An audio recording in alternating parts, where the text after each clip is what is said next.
আসলে বাংলাদেশে এই যে জাতীয় সঙ্গীত, জাতীয় পতাকা, ৭১-এর স্বাধীনতার পক্ষে কথা বলা বা কারা তার সঙ্গী হবে, কারা জঙ্গি হবে, এই জিনিসগুলি কিন্তু ৭৮ সালের পর থেকে, বিএনপির প্রতিষ্ঠার পর থেকে বিএনপি আসলে লিড করেছে জাতিকে, বিএনপি পথ দেখিয়েছে, বিএনপি ইনক্লুশন করেছে, বিএনপি আজকে যাদেরকে মুনাফেক বলে তাদের গাড়িতে জাতীয় পতাকা দিয়েছে, বিএনপি পলিটিক্যালি তাদের দীর্ঘদিনের পরীক্ষিত রাজনৈতিক নেতাদের বঞ্চিত করে জামাত নেতাদের হাতে ধানের শীষ তুলে দিয়েছে, জোট করে যা করার না তাও করেছে।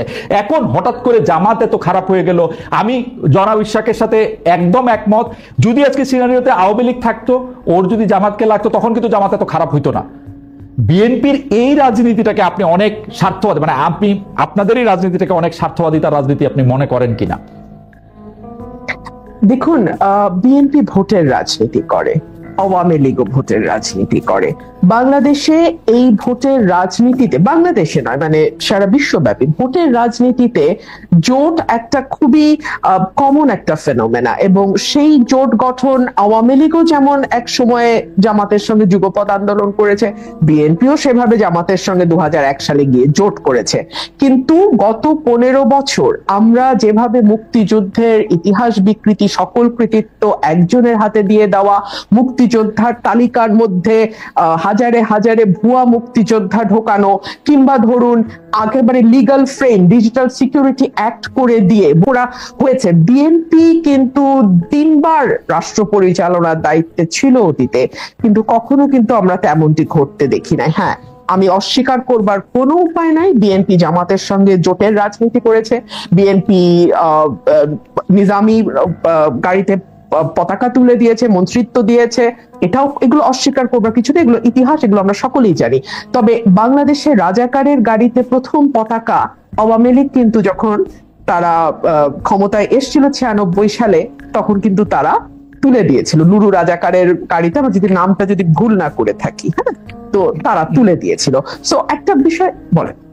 না, আমি কিছু বলতে চাইতেছি না, আমি শুধু মনে করাই দিতে চাচ্ছি যে মানে আমি এটা আওয়ামী লীগের আমলে বিএনপি নেতৃবৃন্দকে খুব বলতাম, আওয়ামী লীগের নেতৃবৃন্দকে খুব বলতাম, কিছু হলে বিএনপি জামাতের দোষ দিত, তো তা আমি ওদেরকে মনে করাই দিতাম যে ভাই আপনি তো দল করেন আওয়ামী লীগ, বিএনপি জামাত কি করলো সেটার অনুসরণ কেন করেন? না না, আমি জাস্ট এটুকুই বলতে চাইছি যে দুটো দলই কিন্তু ভোটের রাজনীতিতে জোট করেছে, বিভিন্ন সময় বিভিন্ন দলের সঙ্গে জোট করেছে। আমি আজকে একটা খবরের দিকে আপনার একটু দৃষ্টি আকর্ষণ করি। ইতিহাস পরিবর্তনের উদ্যোগ ইউনূস সরকারের, isn't it a very alarming news? এবং সেই নিউজটার ভেতরে যখন আপনি ঢুকবেন, আপনি দেখবেন সেখানে বলা হচ্ছে জামাতে ইসলামী আরো দুটো দল, হ্যাঁ, এই দুটো দল ইসলামপন্থী, তাদের ব্যাপারে ৭১-এর এই দল তিনটার নাম বাদ দিতে হবে ইতিহাস থেকে। পরবর্তীতে এই ব্যাপারে জামুকা জানতোই না, যখন জানতে পারলো তখন তাদের তীব্র প্রতিবাদের মুখে এইটুকু বলা হলো যে তৎকালীন জামাতে ইসলামী এবং অন্য দুটো ইসলামিক দলের আগে তৎকালীন শব্দটা বসিয়ে দেয়া হবে। তো আমি মাত্র কিছুক্ষণ আগে আমি নিউজটা দেখেছি, সো আমি আসলে পুরোটা পড়তে পারিনি। এই নিউজটার ভেতরে খুব পরিষ্কার বলে দেওয়া আছে যে মুক্তিযুদ্ধের ইতিহাস থেকে কিভাবে জামাতকে এবং জামাতের অ্যালাইড যে পলিটিক্যাল পার্টিগুলো ছিল সেই সময় তাদেরকে বাদ দেবার একটি চেষ্টা আমরা লক্ষ্য করছি। আপনি দেখুন, এই সরকারের আগে যে সরকারটি ছিল ইমিডিয়েটলি বিফোর আওয়ামী লীগের যে সরকার, তাদের ব্যাপারে আমি সংসদে দাঁড়িয়ে একবার বলেছিলাম যে বাংলাদেশের ইতিহাসে এত বেশি মুক্তিযুদ্ধের বিপক্ষের কোন শক্তি আওয়ামী লীগের মতন কোনোদিন ক্ষমতায় আসছে নাই।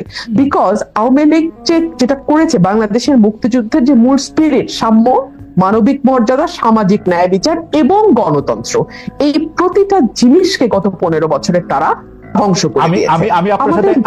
আমি একটু আপনার সাথে সামিল হই এই ব্যাপারে, আমি আপনার সাথে সম্পূর্ণ একমত। আওয়ামী লীগ সবচেয়ে বেশি মুক্তিযুদ্ধের যে স্পিরিটটার কথা তারা বলেছে তার বিপক্ষে তার প্রতিটা অবস্থা ছিল, কি বলে, প্রাতিষ্ঠানিক মানে প্রতিষ্ঠানগুলিকে ধ্বংস করা থেকে শুরু করে গণতন্ত্রকে বজায় না রাখা, মানে সমাজতন্ত্র নিশ্চিত না করা, ধর্মনিরপেক্ষতা, জাতীয়তাবাদের ক্ষেত্রেও তারা 10-0 পেয়েছে একদম। কিন্তু আপনি যদি একটু বিএনপির রাজনীতিটা যদি একটু বলেন একটু সুবিধা। দেখুন, বিএনপির হাত ধরে কিন্তু এই যে চতুর্থ সংশোধনী, যেটা বাংলাদেশের সংবিধানের মূল স্পিরিটটাকে নষ্ট করে দেয়, একদলীয় শাসন ব্যবস্থার দিকে নিয়ে যায়, আজীবন রাষ্ট্রপতি ঘোষণা করার দিকে নিয়ে যায়, সেই জায়গা থেকে বাংলাদেশকে মুক্ত কিন্তু বিএনপি করেছে। বাংলাদেশের সংসদীয় গণতন্ত্র সেটাও বিএনপির হাত ধরে এসছে। আমি একবারও বলছি না যে বিএনপির শাসন আমলে বাংলাদেশ বেহেশত ছিল, বাট তারপরেও তো রাজনীতির আলোচনা তুলনামূলকের ভিত্তিতেই হয় সব সময়। সো অন্য যে পলিটিক্যাল পার্টিগুলো ক্ষমতায় ছিল তার চেয়ে বিএনপির পারফরমেন্সের দিক থেকে যদি আপনি হিসাব করেন, কোনো দল পারফেক্ট না, কিন্তু তারপরেও যদি আপনি তুলনামূলক একটি চিত্র করেন, তাহলে বিএনপির সঙ্গে আমি খুবই বিনীতভাবে বলি অন্য কোনো রাজনৈতিক দলের কোনো তুলনাই হয় না। আপনি দেখুন বিএনপি 31 দফা দেওয়ার আগে ভিশন 2030 দিয়েছিল, সেটা দিয়েছিল 2016 সালে দেশনেত্রী বেগম খালেদা জিয়া। খুব ইন্টারেস্টিং, বিএনপি অনেকগুলি সংস্কার প্রস্তাব করেছে, 31 দফা খুব ভালো, কিন্তু যেই বিএনপি বুঝতে পেরেছে তারা ক্ষমতার খুব কাছাকাছি এসছে, তখন সকল ধরনের সংস্কারের বিপক্ষে তারা একটা দাঁড়িয়ে গেছে, কারণ তারা বুঝতে পারতেছে যে তাদেরকে আওয়ামী লীগের মতো করে দেশ শাসন করতে হবে, তাদেরকে আরেকজন মানে মানে আমি কি বলবো, মানে শেখ হাসিনাকে আদর্শ মেনেই প্রধানমন্ত্রী হইতে হবে। একদম না খালেদ, আমি আপনাকে খুবই বিনীতভাবে আমি আপনার সঙ্গে ডিফার করছি। আপনি সময় দেন আমি বলি কেন ডিফার করছি।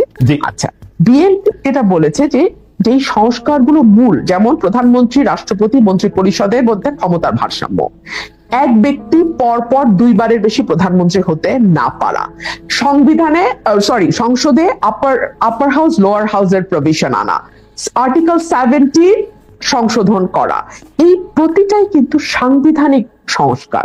এবং সাংবিধানিক সংস্কার আর্টিকেল 142 অনুযায়ী একটা নির্বাচিত সংসদ ছাড়া, যেই সংসদে 2/3 মেজরিটির ভোট লাগবে, মানে 2/3 সংসদ সদস্যের ভোট লাগবে সংবিধানে কোনো পরিবর্তন বা সংস্কার আনতে। সো বিএনপি বলেছে যে যদি আগামীতে বিএনপি বা যেই দলের রাষ্ট্র ক্ষমতায় যায়, সংবিধান সংস্কার করার জন্য 2/3 মেজরিটি দরকার, তো সেই 2/3 মেজরিটি যদি তারা পায় তাহলে ডেফিনেটলি তারা এই সংস্কারগুলো করবে। বাট যে জায়গাটাতে আমি বলছিলাম যে 2016 সালে কিন্তু বিএনপি একটু যদি শেষ করেন, যদি একটু শেষ করেন, তবে বিএনপির এই বক্তব্য আমার কাছে বিশ্বাস করার কোনো কারণ নাই। কারণ হচ্ছে যে বিএনপি বলছিল যে বিচার বিভাগকে আলাদা করবে, সেটা ব্যারিস্টার সৈয়দ ইশতিয়াক আহমেদের সময়, আপনার 2001 সালে আপনি মনে থাকবেন, তিনি আলাদা করতে চেয়েছিলেন, বিএনপি বলেছিল যে ক্ষমতা এসে করবে, 5 বছর কিন্তু করে নাই। আর এখন তো ওই সময় তো করবে বলে করে নাই, এখন করবে না বলতেছে, এখন কি আর করবে জীবনে? খালেদ ভাই, আমি শুধু বলবো যে সময়ই এই কথাগুলোর উত্তর দেবে। বিচার বিভাগ স্বাধীন করবে না, এটা কি বিএনপি একবারও বলেছে? স্বাধীন বিচার বিভাগ করবে বলছিল, তারপরেও করে নাই। এটা তো সংস্কার তো করবে না, মানে দুইবারে বেশি প্রধানমন্ত্রী থাকতে পারবে না, এটা করবে না বলছে বিএনপি, তৈলে কি আর করবে? ওইটা করবে বলছিল না, বেঁচে পারেন। আমি আপনাকে বলি, বিচার বিভাগ আলাদা করার ব্যাপারে সকল প্রস্তুতি ব্যারিস্টার সৈয়দ ইশতিয়াক আহমেদ আইন উপদেষ্টা হিসেবে নিয়ে রেখেছিলেন 2001 সালে। তখন এটি করতে চেয়েছিলেন, বিএনপির পক্ষ থেকে বলা হয়েছিল আমরা আসি, আমরা এটি করব। তারপরে 2001 থেকে 2006 সাল পর্যন্ত বিএনপি ক্ষমতায় ছিল, বিচার বিভাগ আলাদা হতে সময় লেগেছে আরেকটি তত্ত্বাবধায়ক সরকার আসা। তো সেটি তো তারা বলছিল যে তারা করবে, তাও 5 বছরে করে নাই। এই ক্ষেত্রে তারা বলতেছে যে দুইবারের বেশি প্রধানমন্ত্রী না থাকার যে অপশন, সেটা তারা কোনোদিন মানবে না। তো যেটা মানবে না, এটা কি আর কোনোদিন করবে না? এটা করবে না। কেন করবে না আমি সেটা আপনাকে বলি। বলেছে বিএনপি এটুকু বলেছে যে পরপর দুবারের বেশি, মানে থার্ড টার্মে সে প্রধানমন্ত্রী হতে পারবে না, এটা বলেছে। আচ্ছা, আপনি আমাকে দেখান তো ওয়েস্টমিনস্টার ডেমোক্রেসি যে দেশগুলো আছে, হ্যাঁ, সেখানে কি একটা দল তারা আগে থেকে বলে যে না, পরপর দুবারের বেশি আমরা একজনকে প্রধানমন্ত্রী করব না, বা আমরা পরপর 3 বারের বেশি একজনকে করব না, বা একবারের বেশি একজনকে করব না? এটা তো দলের নিজস্ব সিদ্ধান্ত যে তারা কাকে প্রধানমন্ত্রী করবে, কাকে প্রধানমন্ত্রী করবে না। এই স্বাধীনতাটুকুকে আমরা দলকে দিব না? হ্যাঁ, দিব। এই জামায়াতের বা বিএনপির এই রাজনীতি বা এনসিপির রাজনীতির ক্ষেত্রে যেগুলি প্রশ্ন, মুক্তিযুদ্ধ, তারপরে হচ্ছে ইসলাম বিরোধিতা বা ধর্ম বিরোধিতা বা সংখ্যালঘুতা ইত্যাদি যে প্রশ্নগুলি আছে, সেই প্রশ্নগুলিকে কিভাবে আপনি ডিল হতে যাচ্ছেন এবং সেটা আসলে কোন দিকে যাচ্ছে। আর এইটার সাথে লাগোয়া প্রশ্নটা হচ্ছে যে আওয়ামী লীগের 15 বছরের কর্তৃত্ববাদী শাসনের বিরুদ্ধে যেসব সাংবাদিকেরা নিয়মিত কথা বলেছেন, মানে আমি মানবজমিনের সম্পাদক মতিউর রহমান চৌধুরীর কথা এই মুহূর্তে মনে পড়ছে। তিনি খুবই উচ্চকণ্ঠ ছিলেন, বিশেষ করে জুলাই আগস্ট আন্দোলনের সময় তাকেও আমরা অনেক হতাশ হতে দেখছি। এই ফিলটা আপনারও হচ্ছে কিনা, দুটি মিলিয়ে যদি একটু বলেন। আচ্ছা, বেশ আমি প্রথম প্রশ্নটাতে জি। আসি। বিএনপি মুক্তিযোদ্ধার দল, বিএনপির প্রতিষ্ঠাতা শহীদ প্রেসিডেন্ট জিয়াউর রহমান, তিনি বীরুত্তম, তিনি সেক্টর কমান্ডার ছিলেন, এবং বিএনপিতে যত মুক্তিযোদ্ধা যতজন আছেন খেতাবপ্রাপ্ত মুক্তিযোদ্ধা, আমার মনে হয় না, আমি আমি মোটামুটি চ্যালেঞ্জ নিয়ে বলতে পারি আর কোন দলে এত মুক্তিযোদ্ধা আছে। সুতরাং মুক্তিযুদ্ধকে অস্বীকার করা, মুক্তিযুদ্ধের গরিমাকে খাটো করে দেখানো, এটা বিএনপি দল হিসেবে বিএনপির মর্মমূলে আঘাত করে। এর আগের প্রশ্নে আমি আপনাকে যে উত্তরটা দিয়েছিলাম জামাত এবং বিএনপির জোটের ব্যাপারে, আমি আপনাকে পরিষ্কার করে বলেছি ভোটের রাজনীতিতে জোট একটা বাস্তবতা, কিন্তু দ্যাট ডাজন্ট মিন যে দুটো দল যারা জোটবদ্ধ হচ্ছে তারা আদর্শিকভাবে একই আদর্শ ধারণ করে। কারণ যদি একই আদর্শ ধারণ করতো তাহলে তো একটি দলই হতো, তাহলে তার দুটি দল হতো না। দুই হচ্ছে, এই অভ্যুত্থানের পরে যে বিষয়টি আমাকে সবচেয়ে বেশি আহত করেছে সেটি হচ্ছে পলিটিক্সটা আসলে দুই ধরনের, একটা হচ্ছে আইডেন্টিটি পলিটিক্স, একটা হচ্ছে ওয়েলফেয়ার পলিটিক্স। আইডেন্টিটি পলিটিক্স সেটা ধর্মের ভিত্তিতে হতে পারে, জাতির ভিত্তিতে হতে পারে, যেমন গত 15 বছর আমরা জাতির ভিত্তিতে দেখেছি বাঙালি জাতি, হ্যাঁ, মানে 1000 বছরের বাঙালি জাতি, এই এই এই আইডেন্টিটিটাকে আমরা মানে বেস করে পলিটিক্সটাকে রান করতে দেখেছি। ফর এক্সাম্পল ভারতে আমরা মোদির রাজনীতি দেখি, হিন্দুত্ববাদ, হিন্দুকে আইডেন্টিটি ধরে তারপরে তার রাজনীতিটা সেখানে ঘুরপাক খায়। আর পাশাপাশি যেটা ওয়েলফেয়ার পলিটিক্স, সেটা আপনাকে শিক্ষায় আপনি কি করবেন, স্বাস্থ্যে আপনি কি করবেন, সামাজিক সুরক্ষায় আপনি কি করবেন, বৈষম্য নিরসনে আপনি কি করবেন, বেকারের জন্য আপনি কি করবেন, অর্থাৎ কল্যাণমূলক যে রাজনীতি, সেটার একটা আলোচনা, সেটার একটা ডিবেট, সেটার একটা মানে দ্বার উন্মোচন হবে, এই আশাটা আমি করেছিলাম, হয়তো বা খুব বেশি আশা করেছিলাম। কারণ আমি দেখলাম ঘুরে ফিরে আমরা কিন্তু খুবই এমন সব তাত্ত্বিক আলোচনায় নিজেদেরকে আটকে রাখছি যে আলোচনাটা নিয়ে না, বিশ্বাস করেন আমি তো খুব রেগুলার গ্রামে থাকি, গ্রামে আসি, আমাদের সাধারণ মানুষের ন্যূনতম কোনো চিন্তা নাই। আমি ঢাকায় যখন থাকি আমি ইচ্ছাকৃতভাবে, যদিও আমার প্রয়োজন নাই, আমি ইচ্ছাকৃতভাবে রিকশায় উঠি, পাবলিক ট্রান্সপোর্টে উঠি, সিএনজিতে চড়ি, সো দ্যাট আমি ওই মানুষটির সঙ্গে কথা বলতে পারি, জানতে পারি উনি আসলে কি নিয়ে চিন্তিত।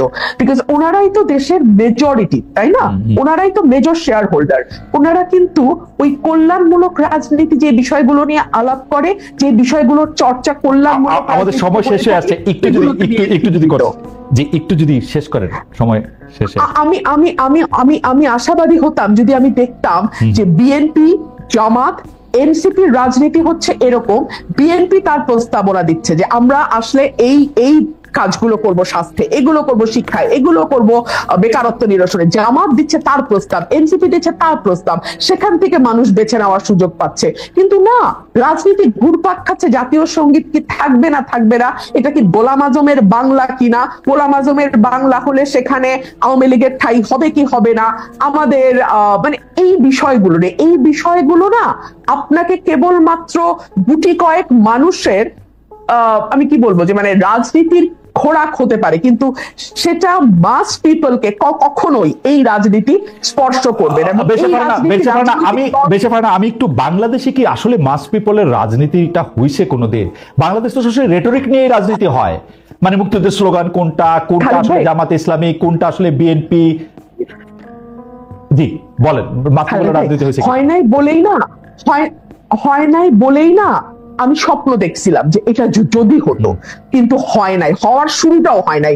এতে কি হয় জানেন, আইডেন্টিটি পলিটিক্স প্রতিটা রাজনৈতিক দলকে একটা খুব বড় সুবিধা দেয়, সেটা হলো কিছু রেটরিক দিয়ে খুব দ্রুত মানুষগুলোকে আপনি নিজের দলে আন্ডারে নিয়ে আসতে পারেন। ফর এক্সাম্পল, এই যে নারীর অধিকার কমিশন, আমি আবারও আমাদের প্রাথমিক আলোচনায় ফিরে যাই, এই অধিকার কমিশন আমাদের ধর্মীয় অনুভূতিকে আঘাত দিয়েছে। আমরা একবারও চিন্তা করলাম না যে বাংলাদেশের ধর্ম কেবলমাত্র নারীর পোশাক এবং পুরুষের 4 বিয়ের মধ্যেই ঘুরপাক খায়, কিন্তু ধর্মে যে আরো অনেক ব্যাপার বলা আছে, জাকাত দেওয়ার কথা বলা আছে, ঘুষ না নেওয়ার কথা বলা আছে, আরেকজনের ক্যারেক্টার অ্যাসাসিনেট করার ব্যাপারে, জমি দখল করা, এতিমের সম্পদ দখল করা, অ্যাবসলিউটলি এটিমের সম্পদ দরকার ব্যাপারে এত হার্শ আয়াত বোধহয় আর কোনো ব্যাপারে নাই, এতিমের সম্পদের ব্যাপারে বলা আছে। হ্যাঁ, কিন্তু এগুলো নিয়ে কিন্তু আপনি কোনোদিন আলোচনা শুনবেন না। নারীর পোশাক, পুরুষের বিবাহ, এর বাইরে যেন ইসলামে আর কিছু নাই। এতে আপনার আপাতত কিছু সুবিধা হয় বটে, কিন্তু আপনার কারণে ধর্ম যেমন লাঞ্ছিত হয়, দেশটাও আর আগাতে পারে না। বেঁচে পারে না।